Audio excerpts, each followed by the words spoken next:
The scream came first, high-pitched, shattering. It sliced through the stillness of the Cruz mansion like a blade. Then, the sound of metal clattering against marble, and the unmistakable hiss of boiling water spilling. Lucía stood in the center of the kitchen, her silk nightgown glowing white beneath the chandelier's light. Her hand shook as she held the pot, steam coiled around her face like ghosts escaping a curse. Across from her, Dona Rosa gasped, clutching the arms of her wheelchair. Her frail fingers trembled, her voice a whisper of disbelief. "Lucía, ¿qué mija?" But Lucía's eyes were glass cold, the kind of cold that comes not from anger, but from envy left to rot for years. "You should have signed the papers," she said softly, almost as if to herself, and then the pot tilted. A white cloud of steam filled the room, the water fell. Dona Rosa's scream ripped through the hallways, and in that instant, something inside that house, something sacred, broke forever. The front door slammed open. Immense footsteps thundered down the marble corridor. Alejandro Cruz, fresh off a flight from Houston, his black suit still creased, his tie undone, froze in the doorway. He couldn't breathe. There, on the floor, his mother lay trembling, her skin red and blistering, her shawl soaked through, and his wife stood above her, holding the empty pot, steam still curling from its lip. "Lucía," his voice cracked. "What did you do?" For a moment, she didn't answer. Her eyes darted to the marble floor, the dripping pot, her reflection in the polished tiles. Then she whispered. She wouldn't listen. "Alejandro, I didn't mean to," but his voice erupted. "No, that's my mother." He dropped to the floor, gathering Dona Rosa in his arms, pressing his jacket against her burns. His chest heaved as tears streamed down his face. Mom, hold on. Please hold on." The smell of scalded flesh filled the air. The house, once silent and serene, now pulsed with the echo of betrayal. Lucía stumbled back, shaking, her eyes wild. For a heartbeat, time froze, and then the camera of fate rewound. Because to understand how boiling water ended up on an old woman's skin, you have to know where this fire began. Hey there, my wonderful family and friends. Welcome back. If you're ready to dive into today's story, make sure to hit that subscribe button and tell me in the comments where you're tuning in from. I love seeing where everyone's watching. And guess what? There's another amazing story coming your way tomorrow. One you definitely don't want to miss. Alright then, let's get started. 15 years earlier, the first time Alejandro saw Lucía, it was at a gala downtown Miami. He was 30. Sharp in a navy suit that still smelled faintly of gasoline and sweat from the oil rigs he built his fortune on. She was 24, a former model, radiant in red, her laugh, like champagne fizzing, beautiful, addictive, dangerous. He was a man who had clawed his way out of poverty, out of a one-room apartment in San Antonio, raised by a mother who cleaned houses by day and prayed by night. Lucía, on the other hand, had grown up in comfort. Her father owned a chain of real estate offices in Coral Gables. She'd never known hunger, never known what it was to count quarters for gas money. When Alejandro asked her to dance that night, she looked at him with the confidence of someone who already assumed she'd be adored. And he was, completely. They married 6 months later. The press called it Miami's modern fairy tale. He bought her a mansion by the bay. A white palace with palm trees that bent toward the sea like servants bowing before her beauty. For a while, it really was perfect.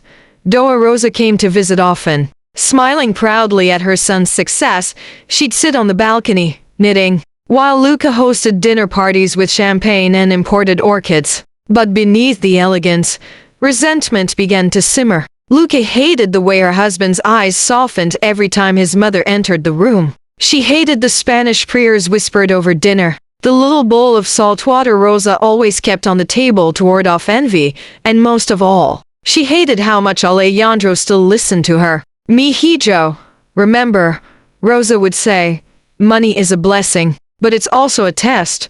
Lucía would smile politely, but inside, her pride burned. She wanted to be the queen of that house. Not the daughter-in-law living in her shadow, present day, back in the mansion. Chaos erupted. Paramedics stormed in, their radios crackling, the flashing red of their truck lights bouncing off the white marble walls. Alejandro carried his mother to the stretcher, whispering in Spanish through tears, "Mom, forgive me. I should have been here." Lucía stood by the kitchen counter, frozen, her mind blank, her soul screaming, but her face motionless, almost detached, as the paramedics lifted Dora Rosa onto the stretcher. One of them muttered, "Man, who could do this to their own family?" Lucía's jaw tightened. Her heart pounded, but her pride refused to let her cry when the ambulance door closed. Alejandro turned slowly. His eyes, once gentle, were hollow now. He didn't shout. He didn't curse. He just said, coldly, "Whatever happens to you now, Lucía, that's between you and God." And then he walked out. Later that night, the mansion was quiet again, but not peaceful, just empty.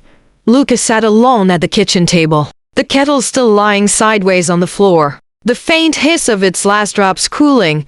On the counter lay a stack of documents, share transfer forms for Cruz Energy Group. Rosa had refused to sign them earlier that morning. Lucía picked up the pen, her hand trembling as she stared at the unsigned line. Then she whispered into the silence, "I just wanted respect, not this."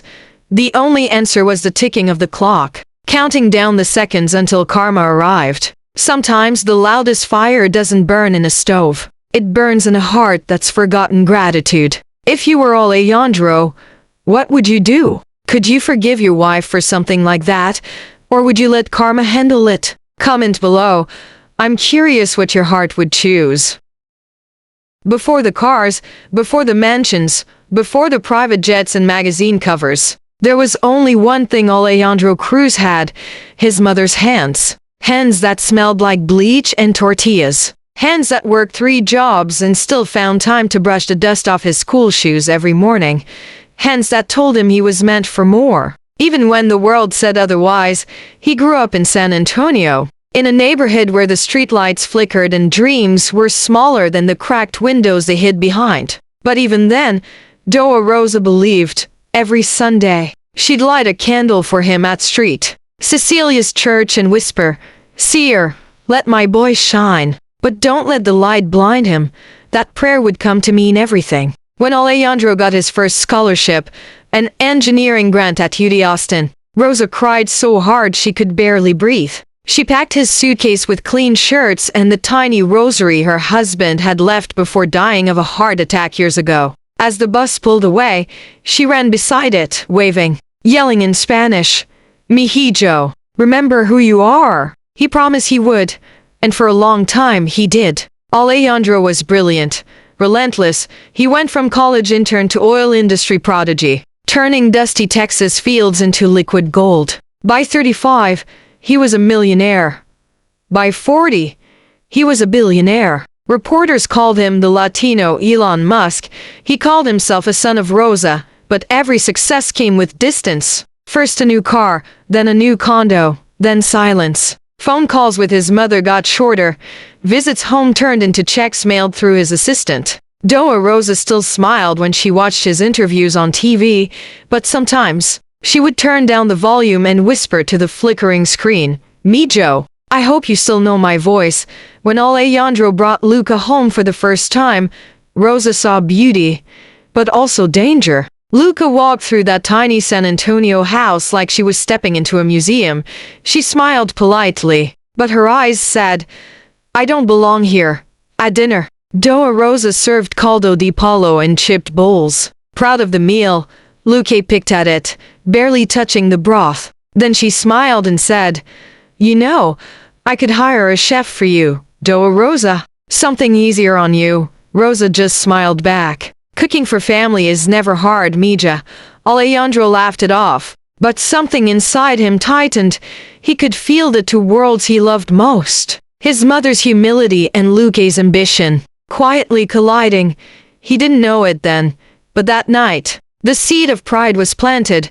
By the time Rosa moved into Alejandro's Miami mansion, the gap between them had turned into a canyon. The house gleamed with white marble glass walls and ocean views that looked like paintings. Every room smelled of Lucas' imported perfumes. Jasmine, vanilla, power. Lucas had everything she'd ever wanted. But she wanted one more thing. Control. Control over Alejandro's time. Over his business, over the narrative. Because deep down, she feared losing what she had built her identity around. Being Mrs. Cruz and Doa Rosa. She just wanted her son back. Every morning, she'd roll her wheelchair to the terrace, praying as the sunrise spilled gold over the bay. Sometimes Alejandro joined her, coffee in hand, suit pressed. Eyes tired from another 16-hour day. Mijo, she would say. I miss the boy who used to pray before eating. Even if it was just rice and beans, he would chuckle, kiss her forehead, and reply, Mom, that boy built all this. She'd look at him with quiet sadness. Yes, but I worry he built walls too high for his soul to climb. Meanwhile, Lucía began weaving her web. She hosted galas, dinners, charity luncheons. She smiled for cameras but behind closed doors. Her words were sharp. When Alejandro was away on business trips, she complained about Rosa's presence. She doesn't fit here, Ale. This house is a symbol of your success, not nostalgia. He would shake his head. Lucía, she's my mother. She earned this house before I did. Lucía rolled her eyes. She sits by the window all day, talking to the plants. It's depressing. Alejandro's voice hardened. It's called peace, but his wife didn't want peace. She wanted dominance, and in her heart, Rosa's quiet humility made her feel small. And small was the one thing Lucía refused to be, so she found another way to assert control. Money.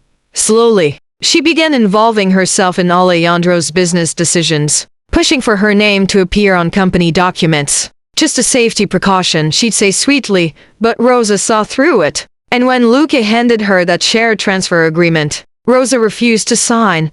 My son's work is not for greed, she said softly. It's for giving back.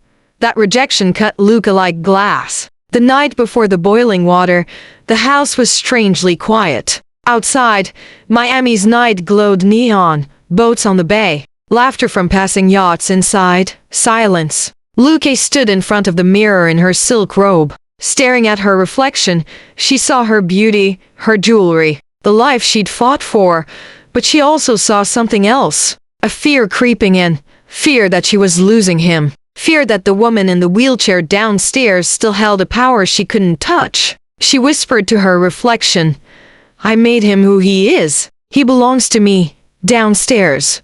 Rosa sat awake, watching the ocean lights through her window. She hummed a hymn her own mother once sang while washing clothes by the river. Her heart was calm, but something in the air felt heavy, like a storm waiting for permission to break. And that's how it happens, doesn't it? We think evil begins with hate, but sometimes it begins with insecurity. A small whisper saying you're not enough. Lucía believed she could boil away what she couldn't control. But fire never listens to fear. It only consumes. You can take someone out of poverty, but if you take gratitude out of their heart, they're poor all over again. Do you think Lucía ever loved him? Or was it always about the lifestyle? And if you were Alejandro's mother, would you have moved in or stayed away to protect your peace? Comment your thoughts below. The ambulance tore down Biscayne Boulevard like a streak of red lightning. Inside, Alejandro held his mother's trembling hand, whispering, Stay with me, Mom, please. The smell of antiseptic mixed with the faint, bitter scent of scalded skin. Every bump in the road felt like another punishment. When they burst through the emergency doors, nurses rushed forward. 3rd-degree burns, partial shock. One called. A doctor looked up from his chart, eyebrows lifting when he recognized the man beside the stretcher, the Alejandro Cruz. He nodded, numb. Just save her. They wheeled Doa Rosa away, and the hallway swallowed her soft groans. Alejandro's legs almost gave out. He dropped onto a plastic chair and buried his face in his hands. The billionaire who once controlled oil fields and boardrooms now couldn't control a single drop of water. Back at the mansion, Lucía sat in darkness. The kettle still lay sideways, a dull reflection of the chandelier glinting off its scorched handle. She had cleaned the marble, but the house still smelled like guilt, a mix of lavender and steam. Her hands shook as she scrolled through her phone. No missed calls. No messages from him. For the first time, the mansion didn't feel like hers. It felt like a courtroom, every wall whispering the same accusation. You did this. Morning crept in through half-closed blinds. Alejandro hadn't moved all night. His mother lay still, wrapped in gauze. The heart monitor tracing fragile peaks and valleys. The doctor entered quietly. She's stable for now, but the burns are deep. Recovery will be long. Alejandro nodded, staring at her bandaged hands. The same hands that once braided his hair, wiped his tears. Needed dough to feed him, he whispered. She told me money was a test. I failed it. A soft knock came at the door. A nurse stepped in. Sir, your wife's here. He looked up slowly. Lucas stood in the doorway, sunglasses hiding swollen eyes. Her hair tied back too neatly, as if she could control the chaos with a perfect bun. He didn't speak. She took a step closer. Alejandro, please. I made a mistake. I lost control. He rose to his feet, voice low and deadly calm. You didn't lose control. You poured it. Her lip trembled. I can fix this. I'll call the best doctors. He cut her off. You already did enough. He turned his back and faced the window, his reflection broken by the glass. Lucas stood there for a moment, chest heaving, then whispered, I only wanted her to respect me, without turning. He replied, respect isn't bought with signatures. It's earned with kindness. And with that, she left, the sound of her heels fading down the sterile hallway like a dying heartbeat. By evening, the story had spread across every network. Billionaire's mother scalded in domestic dispute. Reporters swarmed the hospital gates. Microphones like daggers. Cameras flashed as Alejandro walked out briefly to address them. No bodyguards, no PR team, just him, pale, exhausted. I'm asking for privacy, he said softly. When a reporter shouted, was your wife responsible? He looked straight into the lens and answered, there are some things too sacred to explain to a camera. Inside, Doa Rosa stirred. Her voice, weak but steady, called him back. Mijo. He rushed to her bedside. She smiled faintly through the pain. Don't let hatred build its own fire, or you'll burn twice. Tears welled in his eyes. Mom, she almost killed you. I know, she whispered, and I still pray for her. That single sentence shattered him. How could she still forgive? How could love survive that kind of cruelty? Meanwhile, Lucas' world was crumbling. Her phone exploded with calls. Friends asking, lawyers panicking, tabloids begging for comment. She stared at her reflection, eyes hollow. The woman in the mirror looked like a stranger wearing guilt as makeup. She turned on the faucet, splashed cold water on her face and whispered, I'm not a monster. But even the water hissed when it hit the marble, as if the house itself no longer believed her. She thought about leaving Miami, disappearing before the police came. But pride chained her to the mansion, so she stayed, waiting for forgiveness that would never knock. 3 days later, Alejandro returned home with an inspector. The house was still, too still, only the ticking of the wall clock filled the air. Lucía appeared at the top of the stairs, her robe loose, eyes rimmed with sleeplessness. The inspector nodded politely. Mrs. Cruz, we need to collect the footage from your home security system. Lucía's lips parted. Footage? Alejandro's stare didn't waver. Yes, Lucía. The truth deserves witnesses. They walked to his office. The inspector inserted a flash drive and replayed the kitchen feed. The images flickered on screen. Lucía entering with the kettle. Rosa speaking softly. Lucía's hand trembling. Then tilting the pot. Lucía's breath caught. Her knees buckled. But she caught herself on the desk. I didn't. It looks worse than. Alejandro stopped her. It looks exactly how it was. Then came the part he hadn't seen before, as the boiling water spilled. Rosa lifted her arm, not to shield herself, but to protect the framed photo of Alejandro on the table from getting wet. That broke him. He turned away, tears sliding down his face. She still protected me, he whispered. Lucía dropped to her knees, sobbing. I wanted her gone. Not destroyed. The inspector closed the laptop. Mrs. Cruz, I'm afraid we'll need to take your statement downtown. Lucía looked up at her husband. pleading. "Tell them it was an accident, please, Ale."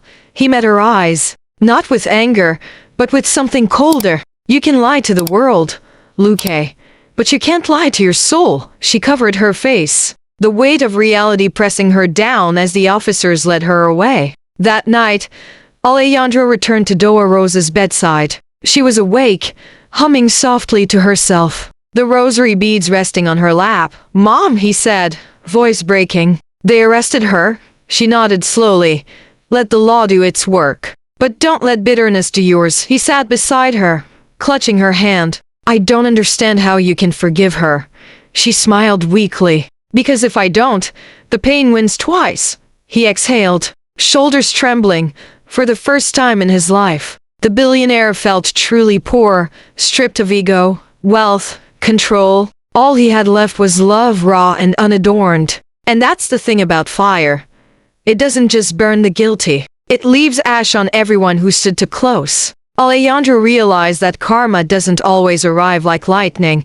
Sometimes it walks in quietly, wearing a police badge and holding a USB drive. Sometimes it just waits for you to watch the replay of your own sins. You can't pour boiling water on someone's soul without scalding your own reflection. Do you think Alejandro should forgive Luque or let her face full justice? If someone hurt your mother this way, could you ever forgive them? Type your answer below.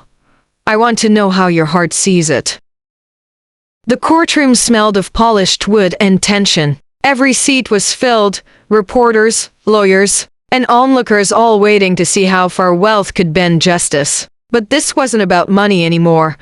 This was about a wound no amount of gold could cover. Alejandro Cruz sat at the defendant's table, dressed in gray. The woman who once graced magazine covers now looked like a shadow. Her hair flat, her face pale, her eyes ringed with regret and sleeplessness. Across from her sat Alejandro, in a black suit. He didn't look angry.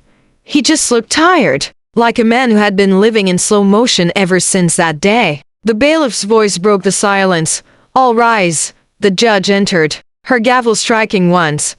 "Court is now in session." The state versus Alejandro Cruz. The prosecutor stood, voice sharp as glass. "Your Honor, the evidence is clear." The defendant intentionally poured boiling water on her disabled mother-in-law, causing severe third-degree burns. "We are seeking a maximum sentence."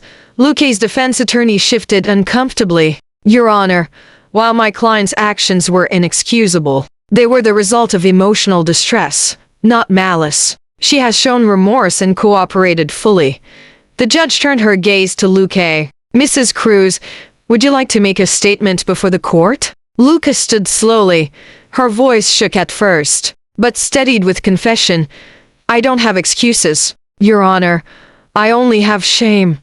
I let envy guide my hands that day. I looked at the woman who gave life to the men I loved, and I saw competition instead of blessing. And now," her voice broke, "now I see her face every time I close my eyes." She swallowed hard, tears streaking down her cheeks. "I don't ask for freedom. I just ask for forgiveness, not from this court, but from the woman I burned, and from the God I stopped listening to." The courtroom fell silent. Even the air seemed to pause. The doors creaked open, and a nurse wheeled in Doa Rosa. Her skin was still healing, but her spirit, that old, quiet strength, filled the room like light spilling into a dark church. Alejandro stood instantly, rushing to her side. "Mom, you shouldn't be here." She smiled faintly. "If a heart has something to say, it must be said where it matters most." The judge nodded. "Mrs. Cruz, you may speak."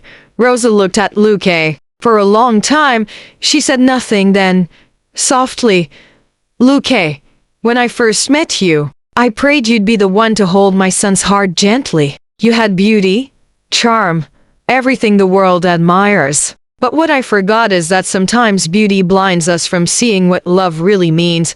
Luque broke down crying, hands trembling. "I know. I failed you. I failed him." Rosa's voice trembled but stayed steady. "The burns you gave me will fade with time, but I'm not here to ask for punishment. I'm here to remind you, and everyone watching, that hate burns deeper than skin." She looked toward the judge. "If my words mean anything, I ask for mercy. Gasps rippled through the courtroom. Even the judge blinked. Surprised. Are you sure, Mrs. Cruz? Rosa nodded. Mercy doesn't erase justice. It just keeps the soul from drowning in bitterness. The judge turned to Alejandro. Mr. Cruz, would you like to address the court? He rose slowly, his gaze moving from the bench to the woman who had once shared his bed. Your Honor, he began. I've spent weeks asking myself what kind of man I want to be. One who seeks revenge or one who honors the woman who raised me. He looked at Lucía. When I met you, I saw fire and passion. I thought it would light our lives, but I forgot fire also destroys. His voice cracked. You hurt the only person who ever prayed for me when no one else did. For that, I can't pretend everything's fine, but I also can't carry hate forever. He turned toward his mother. I choose to follow her example. I choose forgiveness, the courtroom murmured. A wave of disbelief, and quiet respect. The judge's gavel struck softly. Mrs. Cruz, this court acknowledges the victim's plea for leniency. You are hereby sentenced to 5 years in state prison, with the possibility of parole after 3. May you use that time to rebuild the part of you that burned. Lucía's knees gave out. She wept openly as officers stepped forward. Alejandro didn't move. He just watched, not with anger, but with an ache too deep to name, as she was led past him. Lucía whispered through tears, I never hated you. I only hated myself for not being enough. He looked down at her, voice quiet. Then start loving the part that can change. Reporters shouted questions.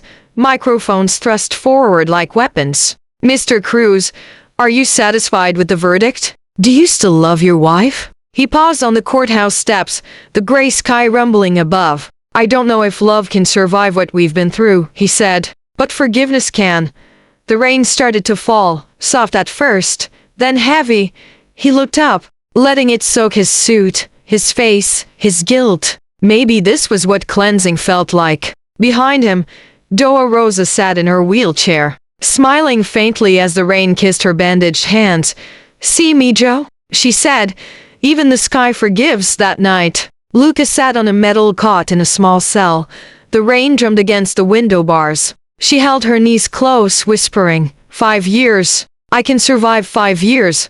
But deep down, she knew time wasn't the real punishment. Memory was. She closed her eyes and saw the steam again. Heard the scream. Felt the heat of her own anger burning her alive. Then, like a miracle, another memory surfaced.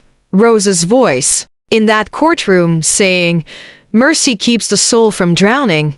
Lucía broke down, sobbing, not from guilt this time, but from the first fragile seed of redemption. Karma doesn't always destroy you. Sometimes it rebuilds you, brick by brick, truth by truth, until you're strong enough to carry the weight of who you used to be. Forgiveness isn't weakness, it's freedom, the kind that turns fire into light. Maybe that's what real wealth is.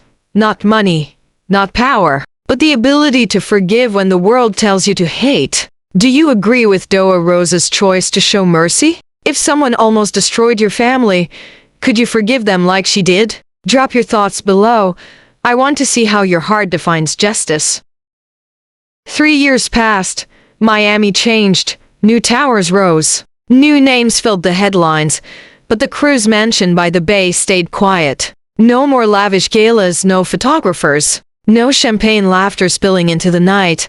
Only peace inside. The halls once haunted by echoes of pain now carried the sound of music. Doa Rosa's soft humming drifted from her wheelchair as sunlight poured through open windows, and across from her sat Alejandro, wearing jeans and a white shirt, his sleeves rolled up, hands calloused not from business, but from work. He'd sold half of Cruz Energy Group. Investors called him crazy, but he smiled through it all, because he was building something new, a foundation in his mother's name, La Casa de Luz. It would help women recovering from abuse, single mothers, and families starting over. Every brick, every nail, every beam was funded by what once was greed, now turned into grace. On the porch, Rosa sipped chamomile tea, the wind gently tugging at her shawl. Her burns had healed, though her hands still bore faint scars, silver trails of a battle she'd already won, but her spirit, unshaken. Some people break under pain. She had learned to bend like prayer. Alejandro joined her, resting a hand on her shoulder. Construction starts next week, Mom. They're calling it the Bridge of Forgiveness. Her eyes glistened. A bridge, That's good. Bridges bring people together, even the ones who burned them once. He nodded slowly. Lucía's out next month. Rosa didn't flinch. Have you written her? He hesitated. Once. She didn't reply. She will, Rosa said softly. Wounds answer when hearts are ready. At dawn, the prison gates creaked open. Lucía stepped out carrying a single bag and a folded piece of paper. A letter from Doa Rosa. The air outside tasted like salt and sunlight. For a moment, she just stood there, breathing in freedom like someone tasting it for the first time. She was thinner, older. Her once glossy hair streaked with gray, but her eyes, those sharp, proud eyes, had changed. They were quieter now, humbled. Her taxi dropped her in Little Havana. She rented a room above a bakery, started volunteering at a shelter. No press, no phone, no mirrors big enough to remind her who she used to be. Every night before bed, she read that same letter. Lucía, you can spend your years counting the burns life gave you, or you can thank God for the chance to heal. Mercy isn't weakness. It's what lets us sleep without nightmares. Find peace. Mija, Rosa. Some nights, Lucía cried herself to sleep clutching that paper. Other nights, she dreamed of standing in front of the sea again. But this time without boiling water in her hands. Only forgiveness in her heart. 6 months later, an envelope arrived at her small apartment. Inside, a card printed on cream paper. La Casa de las Foundation invites you to the opening of the Bridge of Forgiveness, built to honor Doa Rosa Cruz and the power of redemption. Lucía stared at it for hours. Her fingers trembled as she whispered, "He's really doing it." At first, she wasn't sure if she should go. Who would want to see her face again? But something inside, maybe Rosa's words, maybe the small, persistent hum of conscience, pushed her to. She packed her bag and boarded a bus toward the coast. The morning was golden. The bay shimmered like melted glass, and a crowd gathered by the new bridge, an elegant span of white stone connecting two sides of a community divided by years of pain. At the center stood a bronze plaque engraved, "The Bridge of Forgiveness," built for those who burned but chose to heal. Alejandro stood before a microphone, no fancy speechwriter, no corporate tone, just a man speaking from the ashes of his old life. 3 years ago, he began, "Fire almost destroyed my family, but it also revealed something I never saw before, that love is not about possession. It's about patience."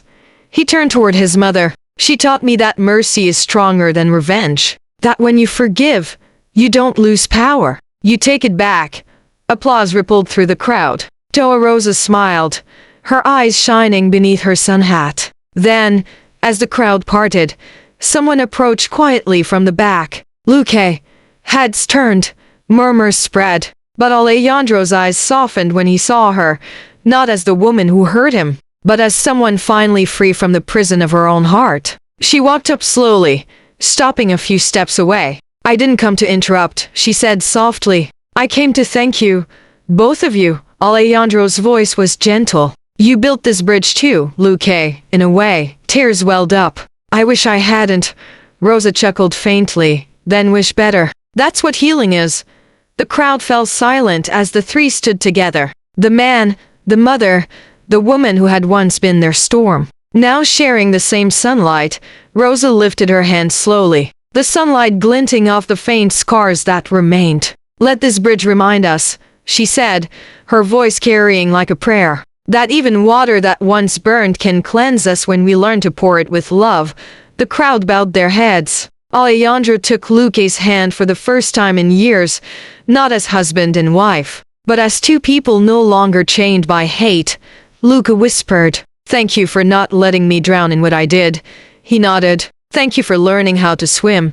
Time moved gently after that. The foundation flourished, helping thousands of women rebuild their lives. Doa Rosa passed peacefully in her sleep at 84, a soft smile on her face and her rosary still in hand. At her funeral, Alejandro stood by the coffin, a single orchid pinned to his lapel, Rosa's favorite flower.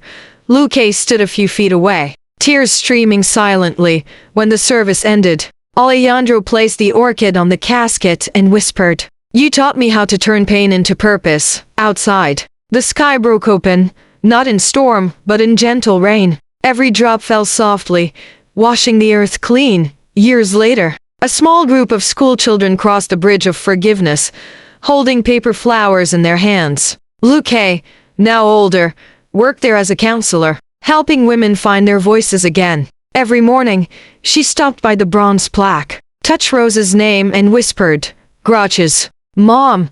And sometimes when the light hit just right, she swore she could smell the faint scent of chamomile and hear roses humming on the wind. On the other side of the bridge, Alejandro watered a row of orchids. No suits, no cameras, just peace. He looked up at the rising sun, the light catching his mother's memorial, and smiled. The world had taken everything, wealth, love, certainty, but had given him something greater in return. Wisdom. Because karma hadn't come to punish, it had come to teach. Some stories don't end with fire. They end with water. The same element that burns can also heal. The same heart that hates can learn to love again, and sometimes, the cruelest act becomes the beginning of redemption. Because in the end, forgiveness isn't about letting someone else go. It's about setting yourself free. If you've ever been hurt by someone you loved, remember, you don't heal by holding fire. You heal by learning how to pour water. If this story touched your heart, tell me in the comments, do you believe everyone deserves a second chance? Type forgiveness if you do, and share this video to remind someone that mercy can rebuild what anger destroys. Thank you for watching all the way through. If this story moved you, the next one will surprise you in ways you won't expect. Go ahead and click the video on your screen. Your next story awaits.